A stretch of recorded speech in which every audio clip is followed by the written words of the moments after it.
There was the Greek philosopher Archimedes, and he said, "Give me a lever long enough and a place to stand, and I will move the earth." And so what leverage does is it amplifies your power. It says, whatever I could do, I can now do it 10 times better or 100 times better because I have leverage. And as an entrepreneur, leverage is your friend. Leverage is what gives you the power to do what you want to do to change the world. And so how do you get leverage? Well, traditionally, what used to happen was leverage was available to you in only one of two ways, and that was capital or money or labor, people. So if you wanted leverage, you went out and you had to manage a whole bunch of people. You had to get them to work for you. Or you had to go to some rich capitalist and beg them for money. And by the way, this is why your mother tells you to go run a big company and have hundreds of people working for you, because she understands at a core level that that's leverage. Every one of your actions in a big company is magnified by a few hundred corporate drones working for you underneath. But that's not necessarily the only way to get leverage.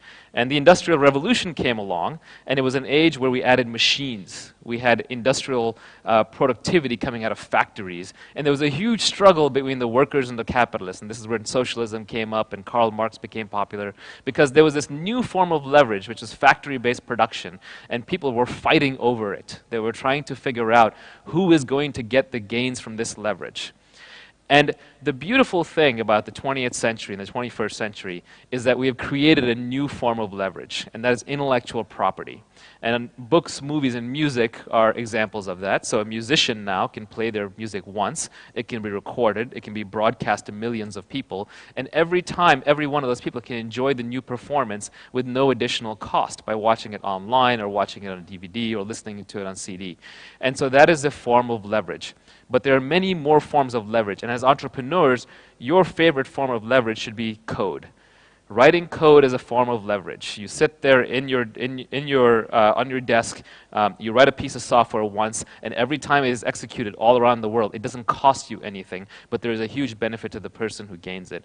And that really has created the wealth under Silicon Valley. Code as a form of leverage is what has allowed entrepreneurs in Silicon Valley who are unknown people, from Jerry Yang and David Filo to Larry Page and Sergey Brin to Steve Jobs, who have made huge fortunes because they created something once, and through the leverage that comes from intellectual property and code, it got reused over and over and over again. And as entrepreneurs in this generation, you are luckier than any generation that came before you, because you have gained additional new forms of leverage. There are entire platforms for entrepreneurship that are emerging. And what we have done is we have taken the code that has been written over the last few decades, and we've made it available in packaged forms to entrepreneurs. So there are intellectual property platforms.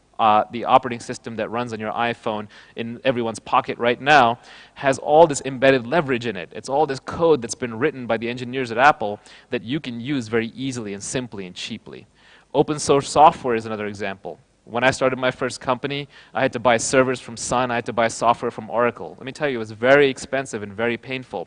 But today you can use Linux and Apache and MySQL to do that. We've lost visual. Please stand by. There we go. All right, we're back. Should I start over? No. If you look at Facebook, if any of you are building applications on top of the Facebook or Twitter APIs, that is a form of intellectual property leverage. So now large companies have become used to taking the leverage that they've got through code and making that available to an army of developers and entrepreneurs such as yourselves. Similarly, there are labor platforms emerging now. If you want to actually have people do work, in the old days you'd have to hire those people. They'd have to sit in your office. But now you can use Mechanical Turk. You can use communities to do the work, as YouTube did, as Wikipedia does, as Quora does. So there are ways for you to get people to do the work for you online in little bits and pieces, or even for free, as opposed to having to hire them as full-time salaried employees. And finally, especially in Silicon Valley, if we can get a little signal here. Oh. There we go. We have capital platforms. So AngelList is a way for you to meet investors and raise money from angel investors. Kickstarter is a way for you to raise money for your products that you're building, almost sell them in advance of having built them. A lot of the incubators that we're seeing, like IO Ventures, represented by Paul Bragiel, aka Grizzly Adams up there, and Techstars and Y Combinator and so on, are actually providing forms of leverage to the entrepreneurs who take part in those institutions.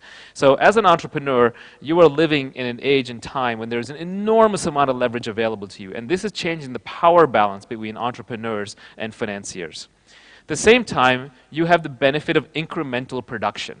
If you remember back in the Windows software days, if you were writing desktop software for Windows or for the Mac, you would have to write it, and then it would take you 6 months or 12 months to build it, and then you would release it in one big bang. But today, you don't do 1.0 releases anymore. You're always releasing, you're always deploying, you're always building things in little chunks. Even the people who are working for you in little chunks. All right, this is not being friendly. Come on. We don't need it anyway. And even the people who are raising money now are raising money in little chunks as they go. The classic thing in Silicon Valley right now for entrepreneurs is not to do a single large VC round, but rather to raise $50,000, $100,000 checks from individuals every month, every 2 months as they come in. So that whole thing is changing. So basically what has happened here is entrepreneurs have gained a lot more power. They've gained that power through leverage. That leverage has come through these new platforms that provide you capital, that provide you people and labor, and that provide you code on an as-needed basis that you can deploy incrementally.